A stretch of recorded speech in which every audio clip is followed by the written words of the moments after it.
So, ladies and gentlemen, please be seated. Dear colleagues, let's continue today's meeting. We now have the item number 10 on our agenda, the situation in Nagorno-Karabakh. These are all very worrying developments we are witnessing in Nagorno-Karabakh. Therefore, I decided to put this item on the agenda following the dramatic escalation of events yesterday. Together with the chair of the South Caucasus delegation, Marina Kaljurand, and our standing rapporteurs on Armenia, Andrei Kovachev, and Azerbaijan, Zhelyana Zovko, we made a statement yesterday condemning in the strongest terms the attack of Azerbaijan against Nagorno-Karabakh. We call for the immediate halt of all military actions. Direct negotiations between Baku and Stepanakert are the only way to achieve progress on the relations between the Nagorno-Karabakh Armenians and Azerbaijan. The European Union has always been ready to support this process. Yesterday's developments are particularly disappointing because they undermine the ongoing peace negotiations between Azerbaijan and Armenia and follow intense efforts by the European Union and the United States to de-escalate the situation. Nagorno-Karabakh has been facing a major humanitarian crisis following Azerbaijan's blockade of the Lachin corridor for the past 9 months. We have discussed this numerous times in the plenary and in this committee. The shelling of Stepanakert by Azerbaijani forces yesterday came only a day after trucks with much-needed aid finally reached the city. I guess I can speak on behalf of all our colleagues that we are seriously concerned about the consequences of Azerbaijan's actions on the civilian population, and we urge Azerbaijan to refrain from using military escalation as a pretext to force the exodus of the local population. Colleagues, I will now give the floor to Luc de Vigne, the Deputy Managing Director for Eastern Europe and Central Asia in the EAS. Thank you, dear Luc, for coming to our meeting at such a short notice. I will give you the floor first, and then we have time till approximately 12:30 for an exchange of views. The floor is yours. Thank you, Mr. Chairman, and good morning, honourable members of the European Parliament.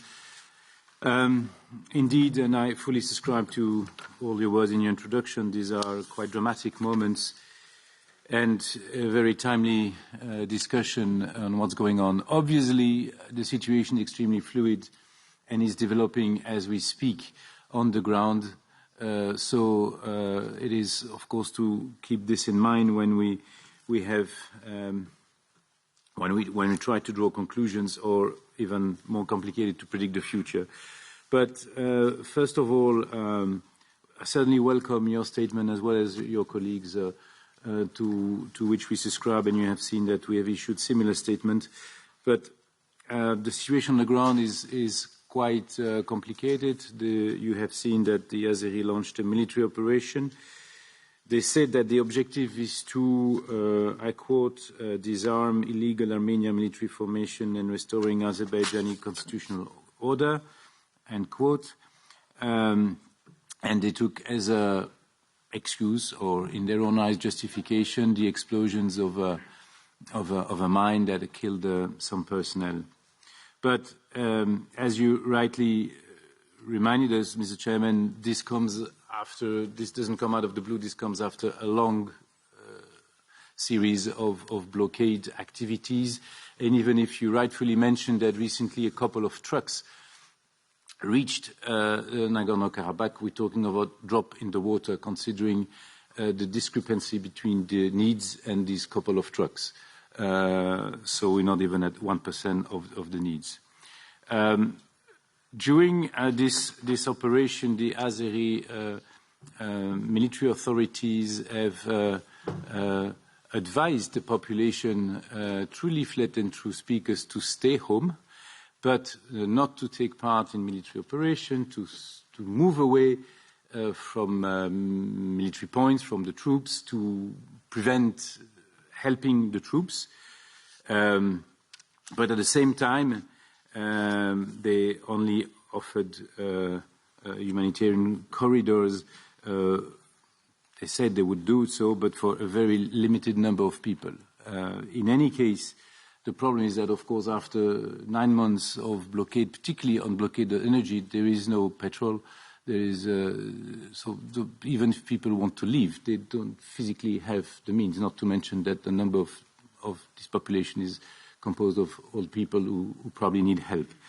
So the humanitarian situation is complicated. Now, still on the situation, literally a few minutes before walking into this room, we heard that allegedly, this was announced by some media, a ceasefire would take place between Karabakhi de facto authorities and Azeri. Remains to be seen what is going to come next. We have our monitoring mission, which has been much appreciated by Armenia, deployed, of course, inside Armenia at the border with Azerbaijan, which is not inside Karabakh, but they have monitored and reported quite numerous explosions, 15 here, 5 there. So indeed, a military operation quite of a important scale, I would say. So coming back to the situation of the population, remains to be seen what will happen now, because even if there is no more, if there are no more military operations, how can the people leave?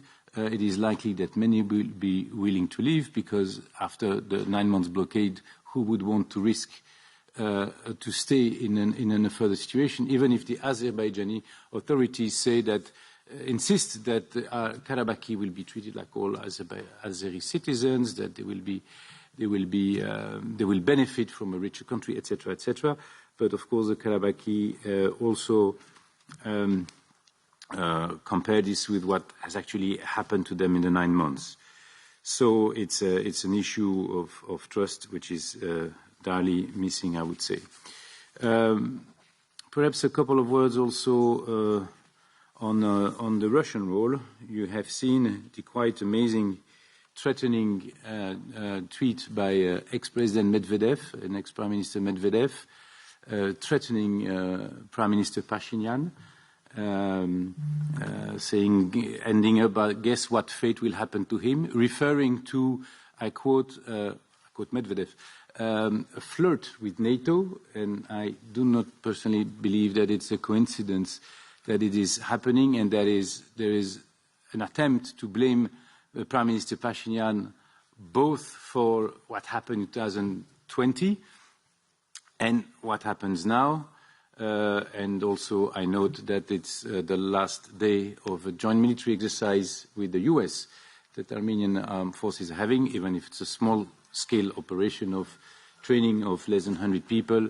I know out of experience how the Russians hate that. So I think it is a factor to be included. On the EU reaction, you are all following what we published, so I will not refer to the public reaction by President Michel, by HRVP, by our special representative Tove Vauclair. Just to say also that, as you know, France has called for an emergency meeting of Security Council of the United Nations. The High Representative, Josep Borrell, will address the Security Council on behalf of the EU. And we must be ready, and unfortunately, also for sad scenarios, because if, as it is quite possible, the vast majority of the Karabakhi population, talking 150, possibly 200,000 people, need or want or has to leave, this will be, on one hand, first of all, a complicated situation to organize the transfer. Secondly, it will create a humanitarian crisis for Armenia, it will be roughly almost 10% of its population as refugees. So it's a massive number if you compare to our own national country, our own countries. Obviously, we have already have our colleagues from DG ECHO humanitarian office in alert to prepare, but we have to see also what's going to happen to this population, because we have seen that recently also Azerbaijani have arrested a number of Karabakhi under the accusation that they had committed war crimes in the first Karabakh war in 92, etc. If there is a massive evacuation, this can be very well happen again, and we may have to monitor that quite closely. So difficult to say more at this stage because events really unfold as I speak. But thank you very much, Mr. Chairman, for your reaction, for allowing us to speak today to you. Thank you. Okay, thank you, Mr. De Vigne. I will now give the floor first to our chair for the delegation of relations with the South Caucasus countries, and then to the rapporteurs. Colleagues, since more or less every one of you wants to take the floor, who's present, I will have to be very strict on time, so it's 2 minutes each. Marina, please. Thank you, Chair, and thank you, Luc, for being with us. I'll add a couple of reflections to what was said by the Chair and by Luc. First of all, I'm really proud of our statement. It was bold, it was concrete, it was quick. And yes, the EU statements of other institutions are similar, but not quite. And I'm happy to go into more details. At this point, it's not enough to condemn this unjustified and pre-planned attack. It's also the time for consequences for the Aliyev regime.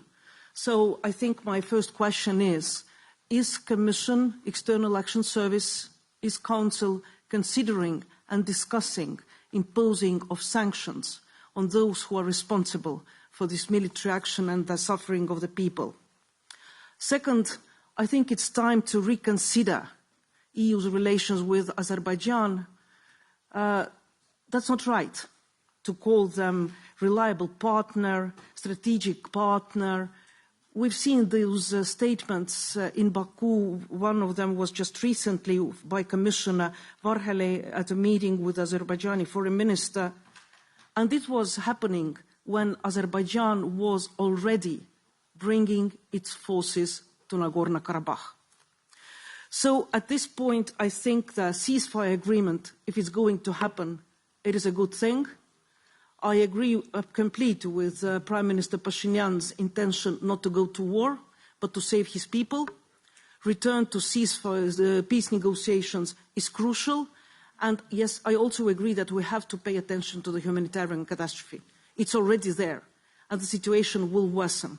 So when talking to Azerbaijani regime, there has to be access to Nagorno-Karabakh by international and humanitarian organizations. And my last point, I think that today Armenia needs our support more than ever before. Yes, you mentioned Medvedev's tweet. There are other reactions coming from Russia. So they need to know that we stand with them, we are there, and the best way to show is to take concrete actions against Azerbaijan. Thank you.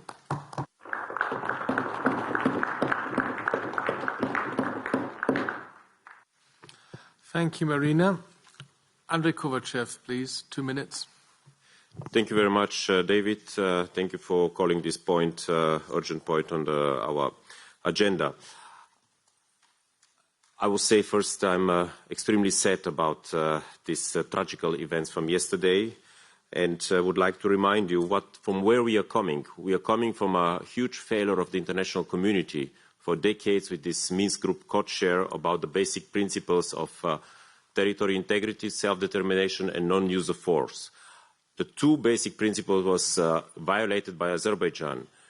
They use force to make facts in 2020, now again, because they just now the Ministry of Defense of Azerbaijan said that we made the statement confirming the surrender. That means they are now triumphing the victory over the whole territory of Nagorno-Karabakh and no self-determination for the people. We are calling many times for direct contacts between Baku and the people of the Armenians in Nagorno-Karabakh and for international guarantee for their lives and for their normal stay in the territory where they are born.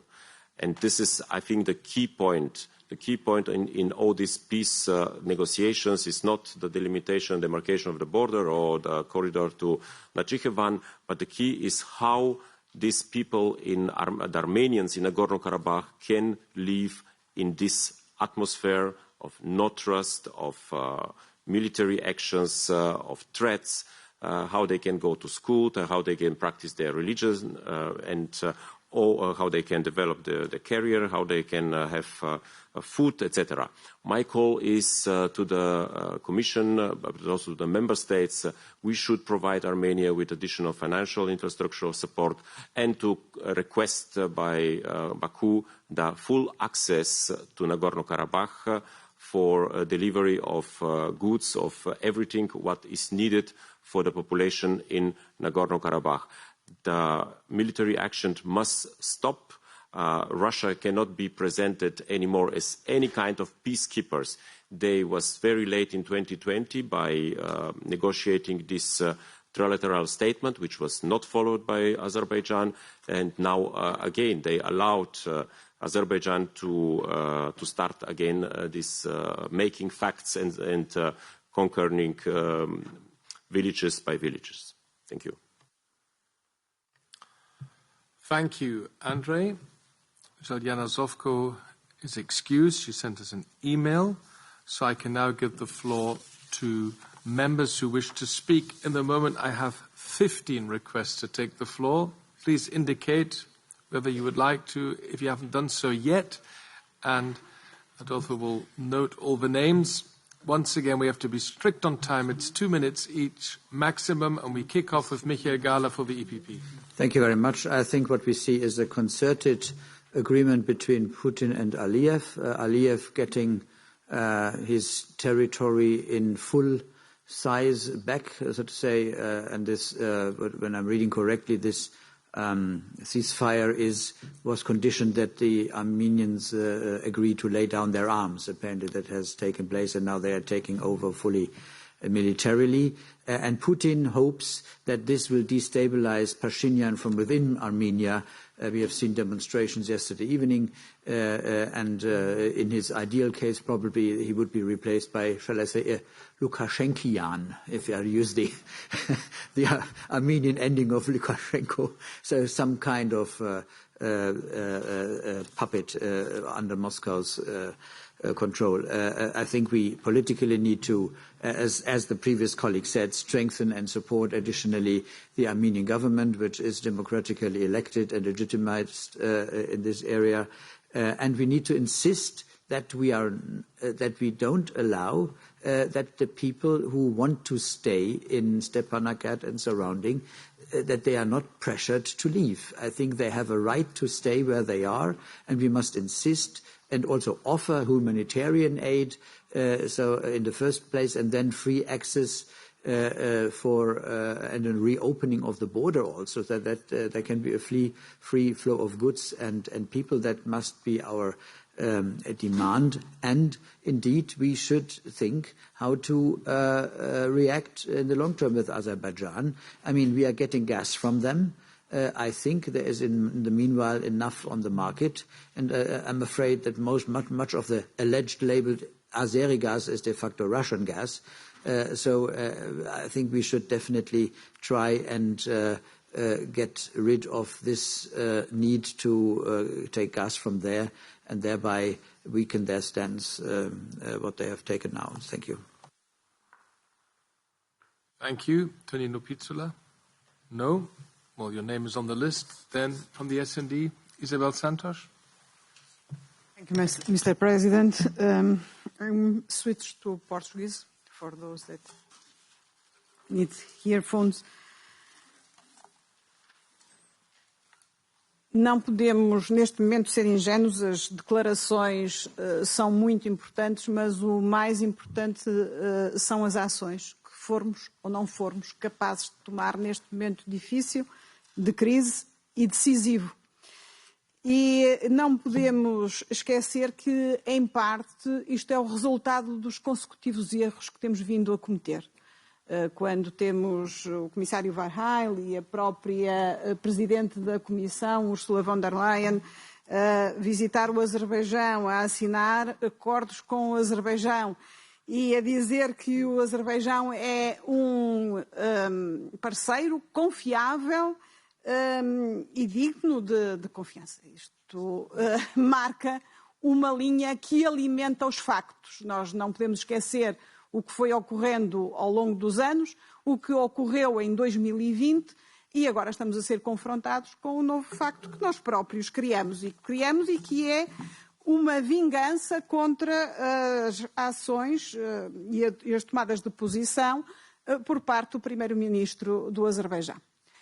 Neste momento, parece-me que só há 3 ou 4 coisas que podemos fazer. Primeiro, criar condições para garantir que a população azeri que está no território não tenha que abandonar o território. Não podemos ser cúmplices com esta tentativa de limpeza étnica no território e temos que proteger essas pessoas. Temos que fazer chegar bens de suporte humanitário a essas populações e temos que lidar com o corredor de Lanchin, que é algo com o qual nós ainda não conseguimos lidar, e temos que reforçar a missão civil que temos no terreno. Já percebemos que a missão russa, o que é? Já todos percebemos o que é que significa a missão russa no terreno e o quanto estão a ser cooperantes com isto que está a acontecer. E não podemos calar nem silenciar. Por isso, o que eu quero aqui saber é que medidas reais, concretas, estão já neste momento a ser operacionalizadas em resposta a este acontecimento. Passaram já quase 24 horas. É tempo de atuar. Thank you. Next for Renew, Nathalie Loiseau. Je vous parle aujourd'hui avec un sentiment mélangé de tristesse, de colère et de honte. Nous avons été incapables d'empêcher une offensive qui se préparait sous nos yeux. Depuis décembre, l'Azerbaïdjan a choisi d'encercler, d'affamer, de mettre à genoux les Arméniens du Haut-Karabakh. Le blocus du corridor de la Chine était déjà une violation du cessez-le-feu, comme les tirs sur le territoire arménien et désormais les bombardements sur Stepanakert. Qu'avons-nous fait? Une médiation? Eh bien, c'est un échec absolu. Nous n'avons jamais nommé l'agresseur. Nous nous sommes réjouis que les responsables du Haut-Karabakh soient contraints d'accepter une aide humanitaire sans nous révolter qu'ils en aient besoin parce qu'ils sont assiégés. Nous avons laissé sans réponse tous les signaux adressés par le Premier ministre arménien qui nous disait que la Russie avait abandonné l'Arménie, ce que tout démontre, et qu'il demandait notre soutien. Le haut représentant a balayé la demande arménienne d'un soutien de la facilité européenne de paix au motif qu'il fallait travailler à la paix et non pas à la guerre. Or, ce n'est pas la paix que recherche l'Azerbaïdjan, c'est une reddition complète, une humiliation complète du peuple arménien. Pendant ce temps, l'Azerbaïdjan accentuait sa supériorité militaire écrasante en s'armant notamment grâce à l'aide de la Turquie et d'Israël, et nous avons fermé les yeux. Aujourd'hui, les bombes pleuvent sur le Haut-Karabakh, mais Bakou encourage les civils arméniens du territoire à partir vers l'Arménie. Cela a un nom, cela s'appelle un nettoyage ethnique. Par notre faiblesse et par notre passivité, nous en sommes devenus les complices. Les manifestants qui appellent à la démission de Nikol Pachinian sont clairement identifiés, ils sont pro-russes. Vladimir Poutine rêve d'un Maïdan à l'envers, d'un changement de pouvoir à Erevan qui lui permette d'imposer une marionnette favorable au Kremlin plutôt qu'un gouvernement pro-européen. Dans cet échec de la diplomatie européenne, un seul pays sauve l'honneur, la France, qui a obtenu la réunion en urgence du Conseil de sécurité. Où sont les autres États membres? Le Parlement européen n'a pas cessé d'alerter. La diplomatie européenne n'a eu de cesse d'ignorer ces alertes. Aujourd'hui, il est temps de sanctionner les responsables azéris qui croient encore que notre passivité équivaut à un feu vert. Ne pas agir, c'est dire à tous ceux qui se tournent vers nous qu'il ne faut pas compter sur nous. Thank you. Next is Viola von Kramon-Taubadel. Thank you, Chair. I think the plot is very obvious, and many colleagues have stressed that we have a democratic elected Pashinyan who was trying to distance himself from Russia for a good reason.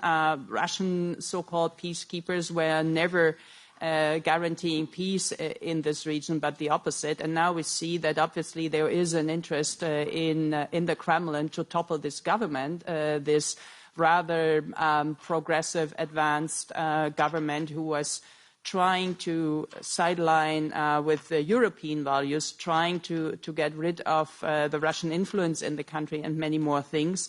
And what happened is rather disappointing for somebody like the Prime Minister of Pashinyan. I mean, he trusted us, he trusted the European Union. He thought that we would be more than just giving warm words after what happened with Azerbaijan. And there was a statement yesterday, but there was also very much irritating communication coming, for example, from Kavkaz. To be honest, his first tweet yesterday, it was not really encouraging, I think, for the people in Nagorno-Karabakh, neither for the Prime Minister in Armenia. So I can only agree with everything what was said from different colleagues. I think what we need is a tough sanction on those who are to be kept responsible and accountable for this military invasion, for this reconquer. We need to see how we can save the people on the ground for those who would like to stay in the region, in Nagorno-Karabakh, to prevent this real ethnic cleansing. I think this is what Aliyev had in mind. But also, I'm not too sure that Armenia is safe because both countries, Russia and Aliyev, have an interest to install a puppet regime which would then belong to either Russia or Aliyev. And we see that the applause coming from Turkey, Azerbaijan and Russia is not healthy for the stability in the region. Thank you, Viola. Next for the ECR, Charlie Weimers. Thank you, Chair. Well, colleagues, I guess that the charade is over.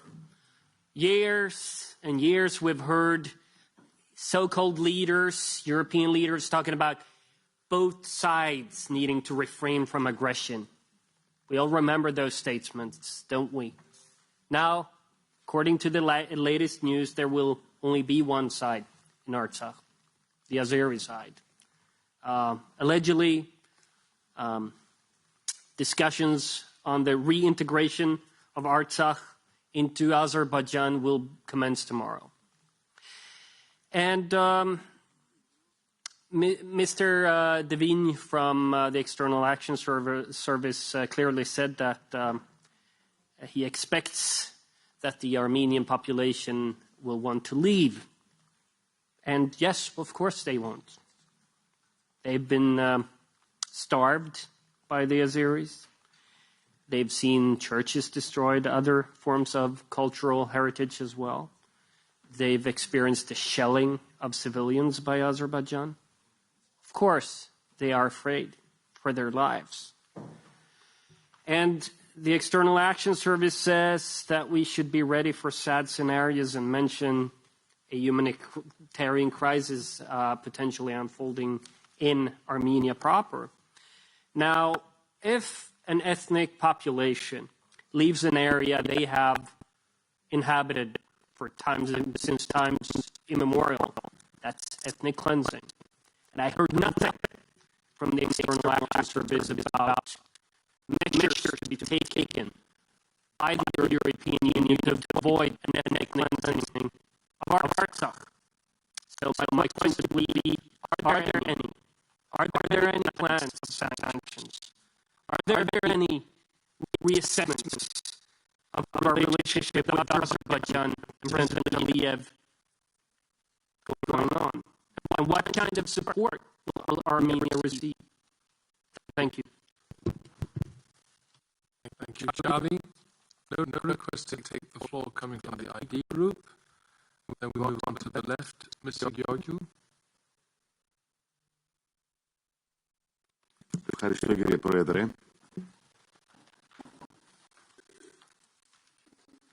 Δυστυχώς είμαστε μάρτυρες ενός συνεχιζόμενου ιστορικού εγκλήματος σε βάρος ενός πολύπαθου λαού, των Αρμενίων. Εκείνο που ξεκίνησε το 1915 ως γενοκτονία σε βάρος των Αρμενίων από την Τουρκία, συνεχίζεται σήμερα ως γενοκτονία και εθνοκάθαρση από τον κύριο Αλίεφ, στενός συνεργάτη του κυρίου Ερντογάν. Δυστυχώς όμως και στενός συνεργάτη της ίδιας της Ευρωπαϊκής Ένωσης. Μόλις πρόσφατα η κυρία Φόντερ Λάιεν ανακοίνωσε ότι ο κύριος Αλίεφ και το Αζερμπαϊτζάν, επειδή μας έχει τυφλώσει η ανάγκη να φέρουμε ένα αζέρικο φυσικό αέριο και να απεξαρτηθούμε από το ρώσικο, ότι είναι ένας αξιόπιστος εταίρος. Στην περιοχή σίγουρα γίνονται τεράστιες μάχες και γεωπολιτικές προσπάθειες για να ελεγχθούν η αγωγή του φυσικού αερίου και των μεταφορών του, και έχει την ευθύνη της και η Ρωσία και ο Πούτιν σίγουρα, αλλά να υπενθυμίσουμε ότι αυτή την ώρα που δέχονταν επίθεση οι Αρμένοι, γίνονταν κοινές ασκήσεις ανάμεσα στην Αρμενία και το ΝΑΤΟ. Και ερωτώ και διερωτούμε, το ΝΑΤΟ στην περιοχή έχει ευθύνη για αυτά που συμβαίνουν, και εμείς ως στενός συνεργάτης και εταίρος του μπορούμε να απευθυνθούμε και να ζητήσουμε να λειτουργήσει με έναν τρόπο ειρηνοποιών στην περιοχή. Εμείς οι ίδιοι απέναντι στον Αλίεφ, έτσι όπως αρκετές φορές το Ευρωκοινοβούλιο τον καταδίκασε για αντιδημοκρατικές ενέργειες, διότι αν είναι ο Πούτιν πολεμοχαρής και δικτάτορας, διερωτούμε, ο Αλίεφ είναι δημοκράτης?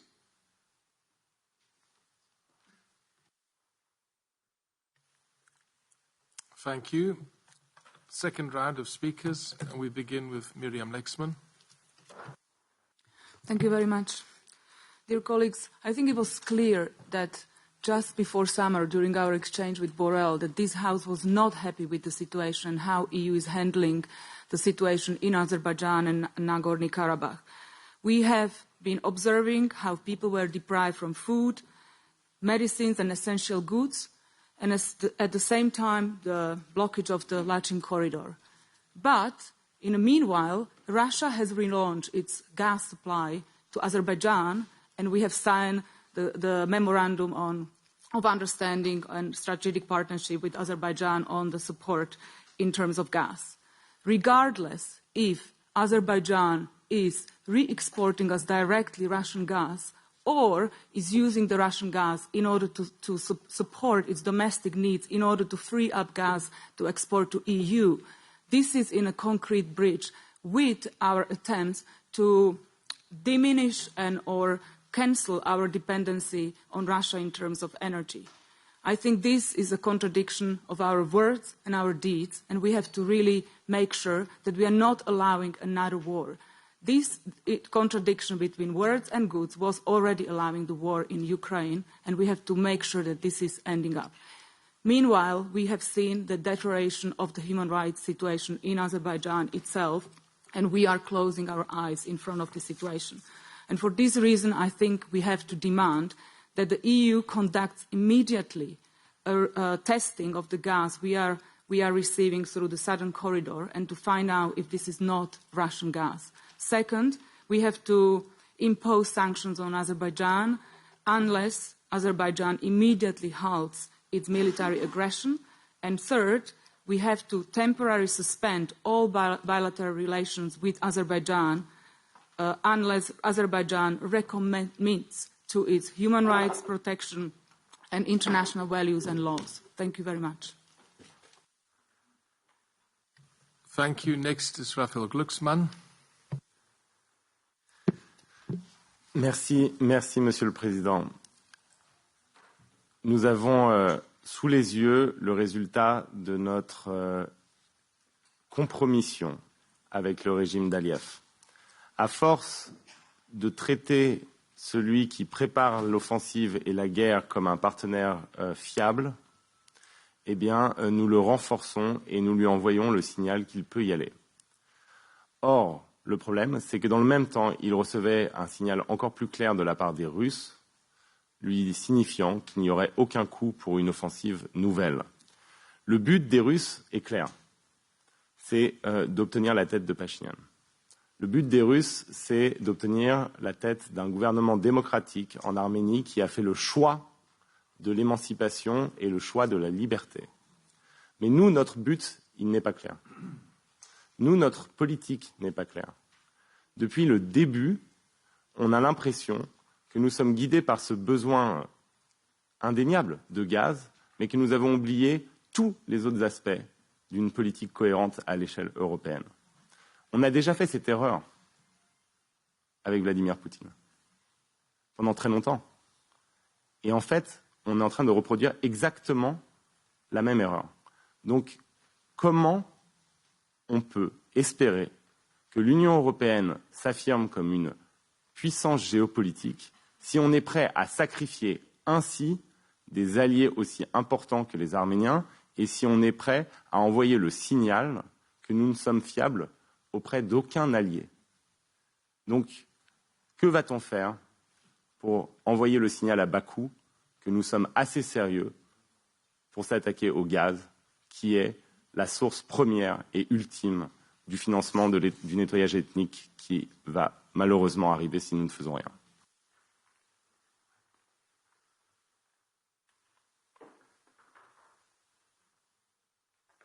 Okay, thank you. Before I give the floor to the next speaker, Bernard Getter from Renew, I now give the floor to our Azerbaijan rapporteur, Juliana Zovko. Thank you, Chair. Thank you for excusing me. I'm sorry this was too late, so I couldn't cancel our war veterans who are waiting as well from homeland war of Croatia. I think we have situation that is clear now. Yesterday we gave a statement on behalf of the delegation and also me as rapporteur and Armenian rapporteur Andrei Kovachev, and we asked for the sanctions of all of those who are responsible.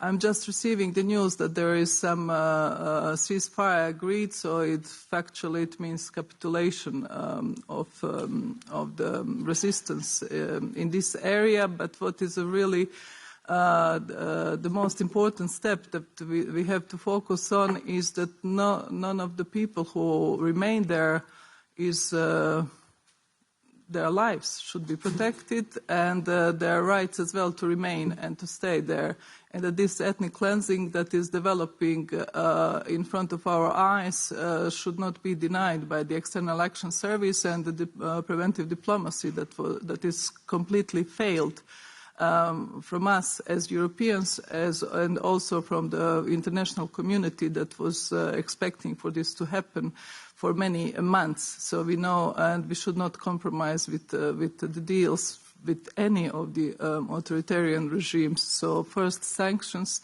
to all of those, and also arrest warrants to all who are perpetuating ethnic cleansing, because we cannot repeat something that has happened in the Balkans many years ago. Thank you. Thank you. Bernard Getter. Je vous proposerai, mes chers collègues, de partager deux constats. Le premier est que si nous avons eu besoin à un moment du gaz d'Azerbaïdjan, nous n'avons plus besoin de ce gaz aujourd'hui. Nous pouvons parfaitement nous en passer parce que nous avons mobilisé les moyens et les fournisseurs que nous savons. Deuxième constat. Dans ce débat, des Verts à l'ECR, en passant par le PPE, Renew et les sociodémocrates, il y a une unanimité absolue dans notre réaction à ce qui se passe au Nagorno-Karabakh.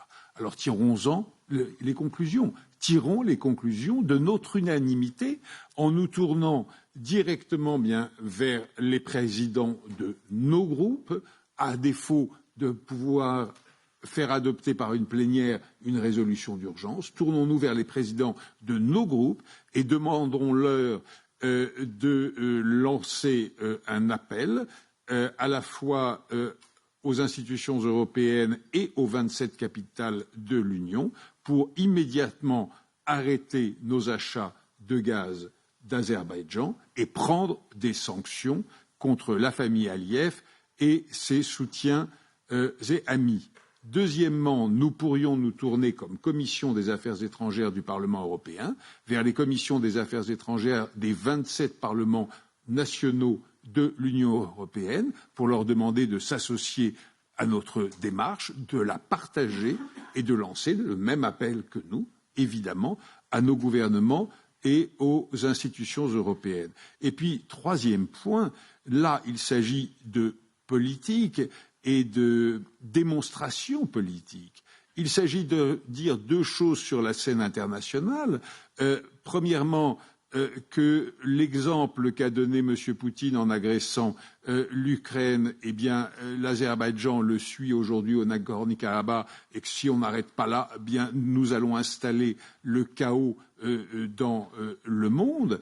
Et deuxièmement, il s'agit de souligner sur la scène internationale que la Russie, en agressant l'Ukraine, lâche cyniquement et tranquillement ses alliés qu'elle s'était engagée à protéger. Je vous remercie.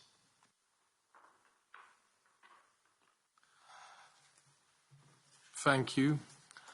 I will close the speakers list by now because we're running out of time. I've noted all your names. The next one is Monsieur Alfonsi. Oui, merci, Président. Première chose, je crois qu'il faut bien prendre conscience de ce qui se passe et ce qui se passe sur le temps long et non pas uniquement dans l'immédiat. C'est l'épuration ethnique du Nagorno-Karabakh qui est enclenchée. Elle est enclenchée depuis 3 ans. Elle a été manifestée avec tellement d'évidence par le blocus du corridor de l'Afrine qu'il est inexplicable qu'il n'y ait pas eu plus de réactions de la part des démocraties occidentales et notamment de l'Union européenne. Et aujourd'hui, elle prend une tournure plus expéditive et on sait ce qui va se passer demain. Il y aura des atrocités, il y aura des peuples entiers qui seront condamnés à la famine et à l'exil. Et tout cela se fait alors que l'Union européenne développe une politique d'une ambiguïté consternante. Et en réalité, le mot ambiguïté est bien faible, car quand on accorde des moyens financiers, des moyens diplomatiques et l'absence totale de sanctions envers un régime aussi dictatorial que celui qui est à Bakou, en réalité, c'est de complicité qu'il faudrait parler et non pas d'ambiguïté. Donc, il faut cesser. Là, il y a un virage à prendre aujourd'hui, compte tenu de la gravité de ces événements, et c'est ce virage qui doit être pris par l'ensemble des diplomaties européennes, et notamment celle qui est actionnée par l'Union européenne elle-même et sa présidente de la Commission, Mme von der Leyen, qui doit faire l'autocritique de ses propres attitudes et arriver à dénoncer effectivement M. Aliyev et tout le régime d'Azerbaïdjan. Donc, il y a un virage à prendre, c'est ça le message que je crois que nous devons faire passer. Ce qui a été fait jusqu'à présent est tout le contraire. On doit aussi considérer que la toile de fond de ce conflit est une confrontation globale qui est présente aussi en Afrique, qui est bien sûr présente en Ukraine, par rapport au revirement de la Russie, et que l'on doit très certainement s'opposer à cette vision dominatrice que la Russie exprime dans différentes parties du monde.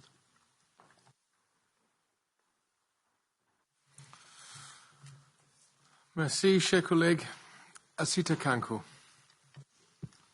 Thank you, well, Chair. I will speak in Flemish, in Dutch. Nagorno-Karabakh is al 9 maanden afgesloten van de buitenwereld, doordat Azerbeidzjan de enige toegangsweg tot deze enclave, de Lachin-corridor, blokkeert. Met een humanitaire crisis tot gevolg door tekort aan voedsel, medicijnen en brandstof. Gisteren zette Azerbeidzjan een stap verder en startte een nieuwe aanval met zware beschietingen met artillerie en raketten om Nagorno-Karabakh onder controle te krijgen en de Armeense bewoners uit te drijven. Een vorm van etnische zuivering kunnen we absoluut niet aanvaarden en moeten we keihard terugslaan en tegenvechten. Hierbij worden de maandenlange onderhandelingen tussen Armenië en Azerbeidzjan voor een oplossing voor dit conflict, die afwisselend in Brussel, Washington en Moskou plaatsvinden, opzij geschoven. Door zijn gilverslindende aanvalsoorlog in Oekraïne blijkt Rusland niet langer in staat om zijn rol van vredeshandhaver op het terrein na te komen, die het na de oorlog tussen Armenië en Azerbeidzjan in 2020 op zich had genomen. De volgende vragen dringen zich dus op. Hoe zal de EU bijdragen tot de de-escalatie van deze nieuwe opflakkering van geweld? Wat zal de EU doen opdat de betrokken partijen zich zouden verbinden tot een onderhandelende oplossing en opnieuw vredes- en normaliseringsgesprekken aangaan?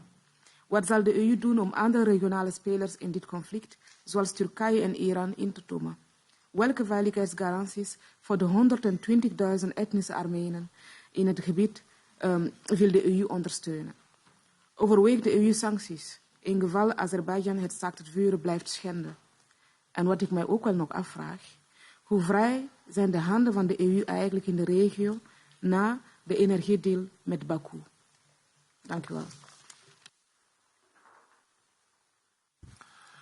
Thank you, dear Sita. Next is Lucas Foulas. Ευχαριστώ κύριε Πρόεδρε. Αν ήμουν Αρμένιος και παρακολουθούσα αυτή τη συζήτηση, δεν θα ήμουν καθόλου ευτυχής. Πολλά λόγια και λίγες πράξεις. Το ερώτημα είναι πάρα πολύ απλό και πρέπει να είμαστε ειλικρινείς με τους εαυτούς μας.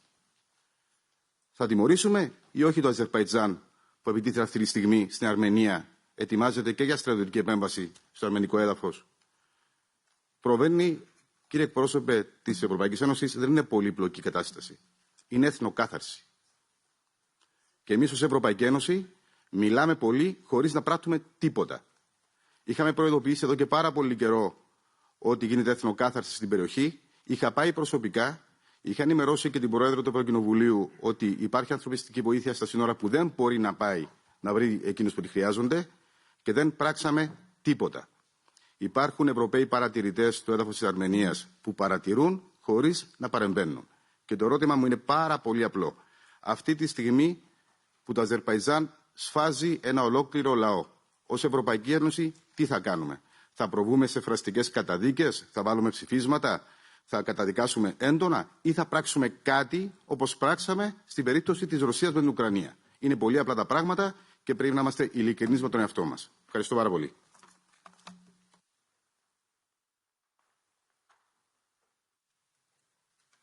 Thank you, dear Luca. Next is François-Xavier Bellamy. Nous sommes à l'heure terrible des conséquences. Et ces conséquences, elles sont payées par le peuple arménien aujourd'hui qui, dans le Haut-Karabakh, est victime d'une opération militaire parce que le silence de l'Europe et du monde occidental au cours des derniers mois, malgré toutes les transgressions de l'Azerbaïdjan, n'a fait qu'inciter Aliyev à aller encore plus loin. Personne ne peut nier qu'aujourd'hui, ce qui est violé, c'est le droit international le plus élémentaire, le droit humanitaire. Personne ne peut faire comme si l'essentiel n'était pas en jeu. Et maintenant, il est temps de sortir de cette passivité. Quand l'Azerbaïdjan prétend mener une opération antiterroriste et est en réalité en train de tuer des enfants, des femmes, des civils innocents, il est absolument nécessaire que nous passions des condamnations qui sont unanimes ici, et c'est tant mieux que nous passions des condamnations à l'action. Il faut des sanctions contre le régime d'Aliyev. Pas dans une semaine, pas dans quelques jours, maintenant, dans les heures qui viennent. Il faut dénoncer le contrat gazier honteux qui nous lie à l'Azerbaïdjan. Pas dans quelques jours, maintenant. Et cela seul peut empêcher que le pire se présente à nous, car le pire, c'est l'épuration ethnique qu'Aliyev veut organiser, qu'il a dit vouloir organiser. Chers collègues, l'Union européenne est née sur l'expérience d'un génocide. Le peuple arménien a déjà subi un génocide. C'était en 1915. Et aujourd'hui, ceux qui sont en train de s'attaquer au Karabakh ne mènent pas seulement une guerre territoriale. Ils attaquent un peuple qu'ils veulent faire disparaître, qu'ils veulent rayer de l'histoire. Et pourquoi? Parce que ce peuple est lié à la civilisation européenne, par son héritage, par sa culture. Est-ce que nous allons rester silencieux? Est-ce que nous nous contenterons de grandes déclarations? Est-ce que nous allons voir à nouveau le Conseil, la Commission poursuivre une forme d'aveuglement volontaire, mettre les deux parties sur le même plan? Si nous continuons ainsi, chers collègues, nous serons responsables devant l'histoire de ce que nous aurons laissé commettre, et ce sera la trahison la plus grave que l'Europe puisse faire contre elle-même.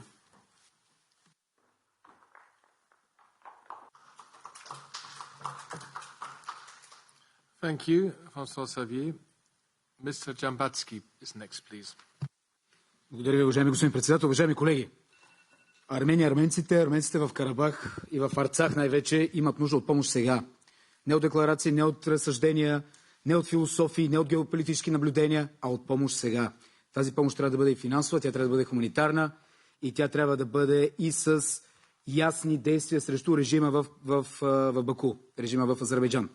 Дълги години тази зала, Европейския парламент, играеха една за мен срамна игра, опитваха се да лавират, да обясняват кой газ е добър, кой е лош. През цялото това време азерският режим беше агресора, азерският режим атакуваше земи населени предимно само единствено с арменци. Арцах, както между другото и Арарат, са били, са и ще бъдат арменски. Те са населени с етнически арменци. Това обаче, което трябва да се направи сега, уважаеми колеги, е, като изключим тези декларации, обяснения на външната служба, да се вземат мерки и да се направят действия, да се работи сега. Да, ние ще видим етническо прочистване. Да, то се случи при предишната кампания. Да, Европейския парламент доста срамно замота, обяснява някакви неща, които обаче в момента не помагат. Идва зима, Лъчанския коридор е затворен отдавна, всички се правят на слепи, на глухи, не чули, не видяли, не разбрали. Това, което трябва да се направи веднага, е да бъде поставен ултиматум на режима в Баку. Режима в Баку работи с Ердоган и не работи за европейски интерес. Когато някога си играехте тук на геополитика и си обяснявахте как едно ще заобиколи друго, трето, пето, то не се случи, разбира се. Това, което се случва, е азерска агресия и етническо прочистване. Това би било много срамно, това би било напълно недопустимо и призовавам и вас и външната служба този път, за разлика от предишни останали, да проявят истински действия и да има резултат от тези действия. Санкции сега срещу Баку.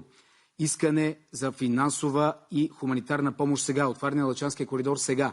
Арменците имат нужда от това, заслужават го. Чувал съм в тази зала да казват, да, арменците са прави, ама те са от грешната страна на историята. Няма грешна страна на историята. Има хора в нужда. В момента нашите брати арменци имат нужда от нашата помощ. Благодаря ви.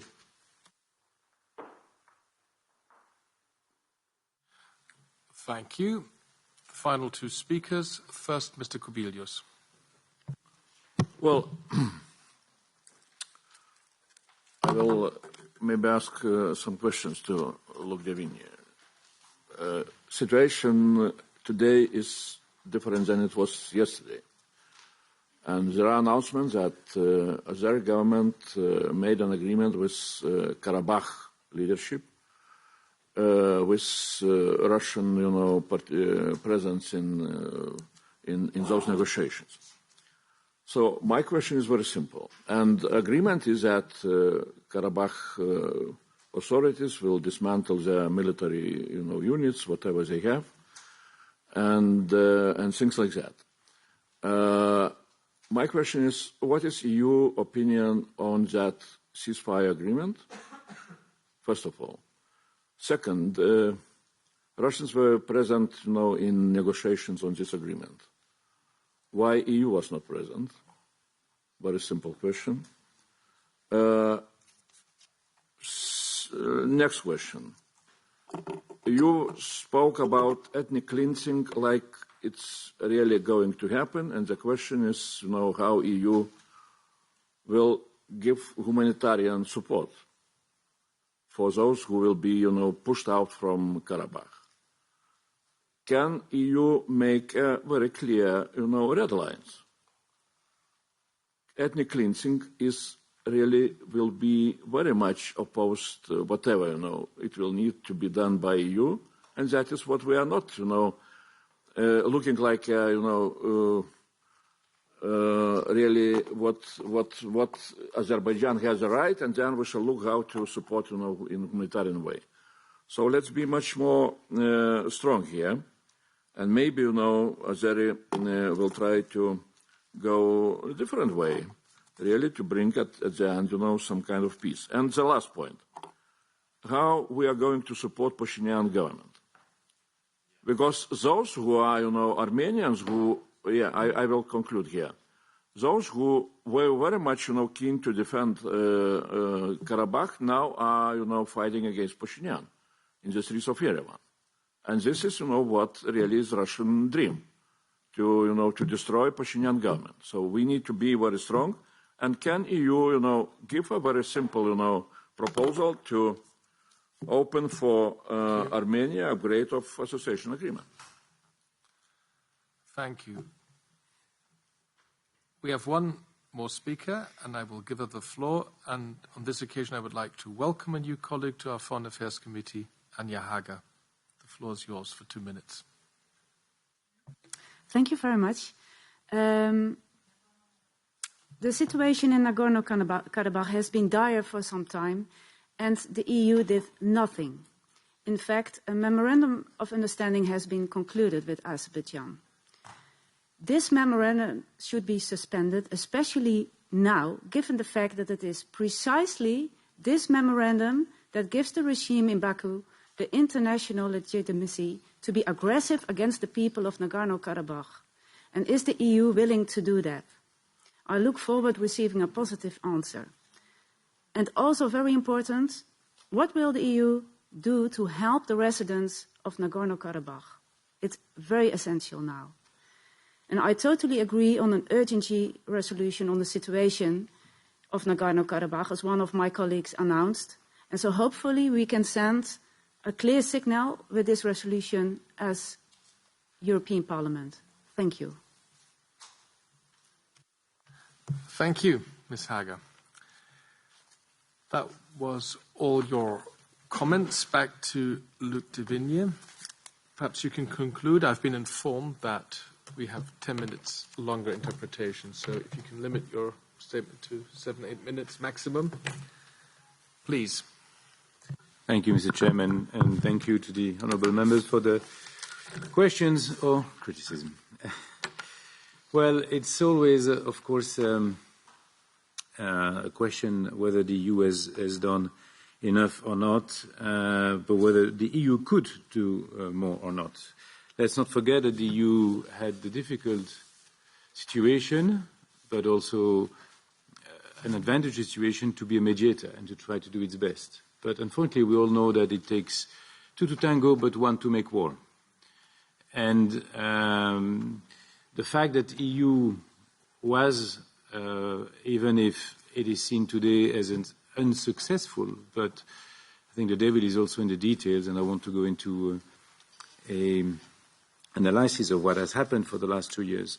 But as a mediator, should nevertheless be seen as a positive projection. Now, of course, it's easy to blame the EU, but the EU is not the one which has troops. The EU has done its best, which is to send an unarmed civilian monitoring force where it was allowed in Armenia. And it is much appreciated by Armenia. We also launched security dialogue with Armenia, which is also much appreciated by Armenia. Let's not forget that the huge responsibility of Russia, and this is indeed, and I fully agree with those who say that Putin has never accepted, not only that Pashinyan had arrived to government in the way it did, which is, you could call a color revolution, but which has been since then undoubtedly reinforced by elections. And if you look at what happened in 2020 already, when CSTO was very quickly in Russia to issue the first week of the war in 2020, a communique saying, oh, this is not CSTO territory. In other words, giving a green line. Even worse, in 2022, when Azerbaijan attacked Armenia territory proper, deep inside the territory of Armenia. I'm thinking of the bombing of a city like Zhermuk, which is several dozens kilometers inside Armenia, which is then undoubtedly CSTO territory. And nevertheless, Russia did nothing. And now, Russia having 2,000 peacekeepers, of which it was extremely proud to say that it was the one negotiating the peace in 2020. Did any of these peacekeepers do anything? Nothing. They didn't even put their armored vehicle, which they do have, on the road, at least even passively. I'm not even thinking of shooting the Azeri, but passively to block military operations. They did nothing. So this is not only a cynical move by Russia, it should also be seen as a complete demonstration of Russia's unreliability vis-à-vis its own CSTO membership. And this, I think, we should dwell on. Not only also morally, but not only morally, also on the issue of the unreliability. Now, of course, we can always claim that the EU should have done more, etc. I would nevertheless disagree with those who say that the EU never nominated, Madame Roswelli n'a jamais nommé l'agresseur. That's not true. Twice, yesterday and the day before yesterday, High Representative called upon Azerbaijan to stop its military operation. It's written black on white, I checked. So you can always say it's too little, it's too late, but it's not true that we never nominated the aggressor. It is not true that the EU has also balayé d'un revers de la main les demandes arméniennes for the EPF. The fact is EPF works on unanimity. On unanimity, and Armenia being a CSTO member, there were clearly a number of member states who were not willing to commit EU money for a CSTO member. This is a reality of unanimity. It's a sad reality, but it is a reality. We spend a great deal of our energy dealing with unanimity when it comes to EPF support for Ukraine. You can imagine that Armenia was even difficult. And I'm just saying the facts as they are, but we did what we could. Now, on the question of offering Armenia association agreement, we had done so. We had done so in 2013. Armenia denied, refused, because it was forced, of course, to join Eurasian Union. Nevertheless, in 2016, we redid an agreement specially tailor-made for Armenia, which has become, since its entry in force, the benchmark for Armenia government and the program. So we are helping there. Now, what can we do more? Well, the first question is, of course, in terms of population, what does the Karabakhi Armenian want to do? Do they want to stay? Do they want to move? Do they want to leave? And this is not for us to decide, but it will, of course, have a big implication on the type of support that we should supply and we should provide. And I'm sure that we will provide as much as we can.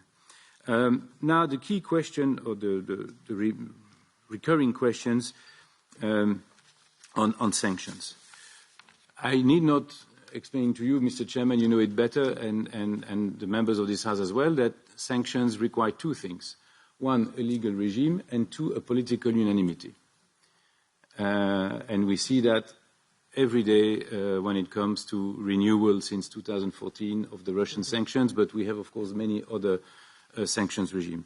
So the question is, will there be, the member states are discussing, and I'm sure some of member states will ask similar questions, and actually we had a previous discussion in August, but which was not conclusive. Would there be a unanimity to have sanctions and to find a legal regime?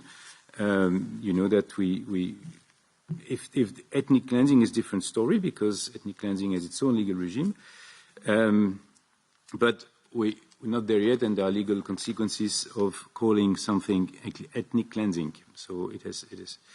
So I would conclude by saying that we are certainly remaining completely mobilized on this matter. We will follow the events. We were not, Mr. I think Kubilius was asking why we are not mediator of the ceasefire. Simply because we have no troops in Karabakh. We have no troops. There are only Russian troops. Who is to be blamed is Russia. Russia hates that EU even discusses things in its what they call l'étranger proche, which is basically ex-Soviet Union. It's the same in Central Asia, it's the same in Caucasus. So this will not change, but we will continue to do what we can to help Armenia. Thank you. Luc de Vigne, thank you for participating in today's discussion on short notice. I think you noticed across party lines there's a clear expectation in the European Parliament that the Azerbaijani actions will have consequences for our relations, and also imposing sanctions against responsible authorities was made by a number of colleagues. So please report that back to the EAS. I'll do.